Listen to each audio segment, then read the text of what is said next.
back to my channel. I'm going to be doing a lovely sketchbook video today, so if you want to pull out yours and start sketching as you listen to this, that would be a really good idea, because we're going to be talking about my essential hacks, life advice, rules, or whatever for how to start a new sketchbook and get over that first page fear. Because I definitely had a phase in my life where I was very afraid of the first page, because I thought like, oh my god, like if I ruin this, I have to throw the entire sketchbook into a furnace, it's all ruined, or that's the first impression I'm gonna give to people, so if I make it lame looking, then everyone's gonna judge me for it, or all these other like really unnecessary ideas. And just kind of how I got past that is because now I can start a sketchbook whenever I want, and it's very easy. So we're gonna be talking about that, and yeah, let's get into it. So the first rule, this is the most essential thing ever. If I can only teach you one thing in this video, it's this. Always have your next sketchbook readily available, so that when you finish your old sketchbook, you can that same day or like within 24 hours start the next one. This is so important, guys, because you need to have that rhythm of the first sketchbook to carry you into the next one, because otherwise you're going to start thinking like, oh, this new sketchbook, maybe I should do something different, maybe I should be better, maybe this is going to be my Leonardo da Vinci sketchbook and every single page is perfect. No. You're only going to psych yourself out from that. If you keep it the exact same, or not the exact same, but if you have that rhythm of the old one, it'll be significantly easier to start the second one, because you're like, okay, it's just another page, I'm just going to keep going. And that rhythm will make it so that you're just going to be very confident in your new sketchbook, and you're going to start off with a bang. Whereas if you wait, you're invariably going to get kind of scared, kind of nervous, kind of anxious, and it's not going to go well anyway. So try to keep the momentum and do not take any breaks whatsoever between your old one and your new one. The more time you wait, the worse it's going to get, believe me. The second rule, which kind of ties into the first one, is do not be a sketchbook hoarder. And by that I mean, I think all of us have had a phase in our lives where we have had like 10 beautiful sketchbooks somewhere that we intend to use someday in the future because they're really amazing, but then we never actually do. I'm guilty of this. If you look underneath my bed, not this one, the one in my hometown, if you look under my bed, there's probably like 10 sketchbooks that all are great. Like, they're absolutely great, but I'm never going to touch. Why? Because sketchbooks have an expiration date.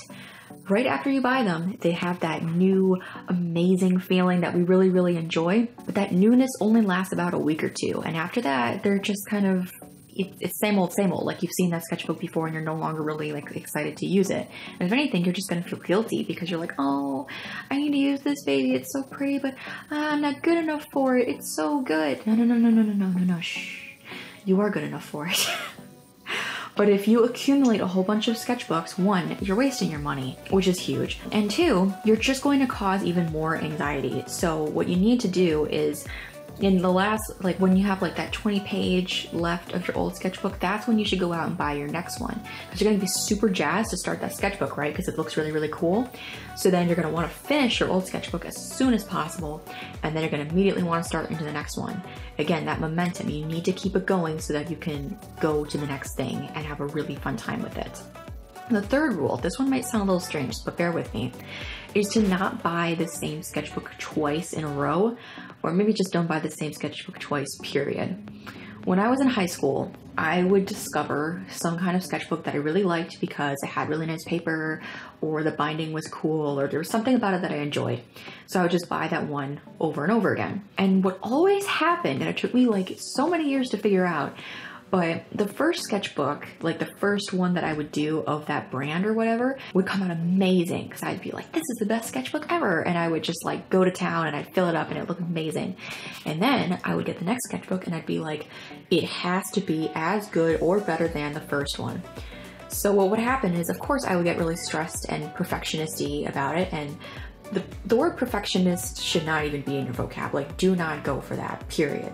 But I would get very perfectionist-y, and I would feel like it would have to be the same as the previous one. And basically, it always felt like I was regurgitating a lot of like old and overdone ideas. My sketches weren't really improving or anything, and it just had that quality of not as good. And I always felt like people couldn't help but compare the crappy sketchbook to the better sketchbook that was previous, because they were so similar and I wasn't doing a very good job at it. So what you got to do is you got to challenge yourself and get something different, because even the slightest differences sparks fresher creativity. So for example, if you've been working in a watercolor sketchbook, you might want to switch to something with thinner paper, because that means you're going to try more dry media techniques and you're going to do different things in it.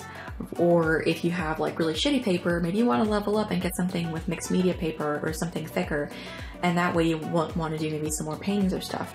Regardless, having different paper, having different brands and stuff gives you a new kind of excitement, and it means that you don't have to compare yourself to your former self. That's really, really, really key.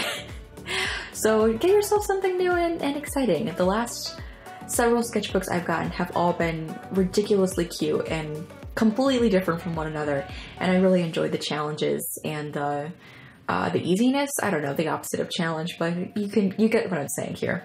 So those are super important. And then now let's talk about, I guess, what, fifth rule? Not even a rule, it's just kind of things you can do on the first page. You do not need to draw something necessarily on the first page.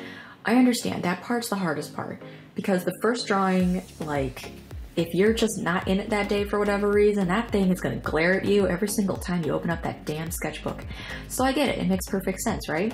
So what you want to do is, if you really, really don't want to do a sketch, there's a whole bunch of things that you can try instead. So one thing I like to do is I might like set my intentions for the sketchbook, meaning I might write down like a list of things that I want to improve on, such as I want to get better at drawing hands, I want to try incorporating glitter into my life, or something like that.